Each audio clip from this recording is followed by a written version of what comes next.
UGC को लेकर जहां पूरे देश में विरोध प्रदर्शन देखने को मिल रहा है। आम जनता लगातार यूजीसी के विरोध में सड़कों पर दिखाई दे रही है।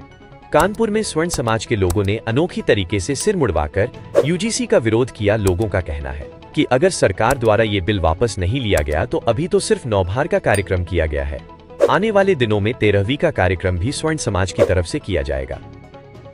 ये हम लोग इस उद्देश्य में कर रहे हैं, ये जो काला कानून आया है तो हमारे सवर्ण प्रतिनिधि, सांसद, विधायक, अधिकारीगण हैं, वो लोग आने वाली पीढ़ियों के विषय में नहीं सोच रहे, सिर्फ अपना निजी लाभ देखते हुए कुछ बोल नहीं पा रहे हैं। तो हमें लगता है कि उनकी अंतरात्मा मर चुकी है अपने समाज के प्रति, तो इसलिए उनकी अंतरात्मा मरने के शोक में हम लोग आज नौभार बना करके अपने बाल घुटवा रहे हैं।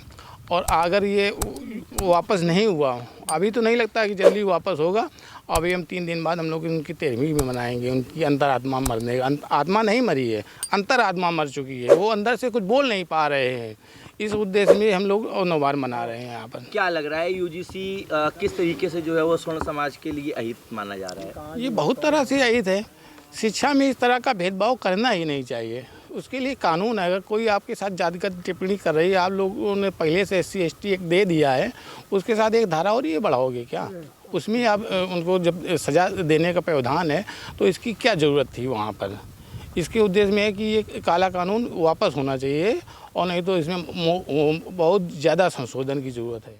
मेरा यूजीसी का ये सबसे पहला विरोध इस काला कानून से है। दूसरा विरोध उन जनप्रतिनिधियों से है, वो जो सब जातियों की, सवर्ण जाति के आते हैं, वो किसी भी पार्टी व दल के हैं। इन 4 दिनों में उन किसी भी जनप्रतिनिधियों ने, हर पार्टी, हर दल, राजनीतिक दल, किसी ने भी अपना मुंह अभी तक नहीं खोला कि सवर्ण समाज के साथ ये अन्याय हो रहा है। दबी जबान में कहते हैं, लेकिन समाज के सामने बीच में आके कहने में उनका साहस नहीं हो रहा है। इसलिए उनकी अंतरात्मा मर चुकी है। इस कारण बस आज मैंने अपने बालों को घुटाकर उनका नौभार कर दिया है इस तरह से। अब जी क्या लग रहा है, अगर ये कानून वापस नहीं लिया गया तो इसका किस तरीके से आप लोग? अगर ये काला कानून नहीं वापस लिया गया, जो ये काला कानून है, जो आज मैंने नौभार किया गया है, जो आगे चल के हो सकता है उनकी 13वीं करनी पड़ जाए मुझको, उनकी अंतरात्मा के लिए मुझको 13वीं करनी पड़ेगी। मेरा उद्देश्य ये है। ये लोग कह रहे हैं काला कानून है, ये मेरे तक लागू है, ठीक है। मेरे जो आने वाली पीढ़ी पढ़ेगी जाकर किसी कॉलेज में, तो जब 2 छात्रों में, 2 समुदाय के छात्रों का विवाद होगा तो उसमें होगा क्या, कोई एक छात्र का दूसरे छात्र पर इस प्रकार कानून का प्रयोग करेगा। जब प्रयोग करेगा तो उस दूसरे छात्र को, सवर्ण छात्र के बिरादरी के छात्र को हटा दिया जाएगा।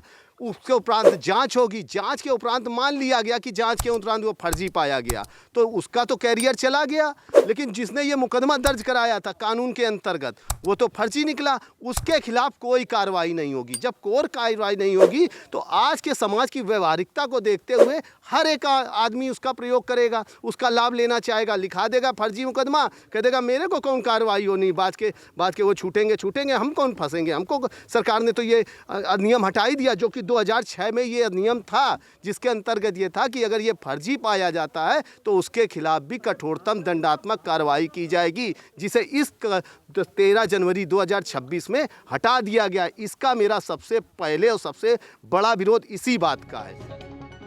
कानपुर से इब्ने हसन जैदी की रिपोर्ट।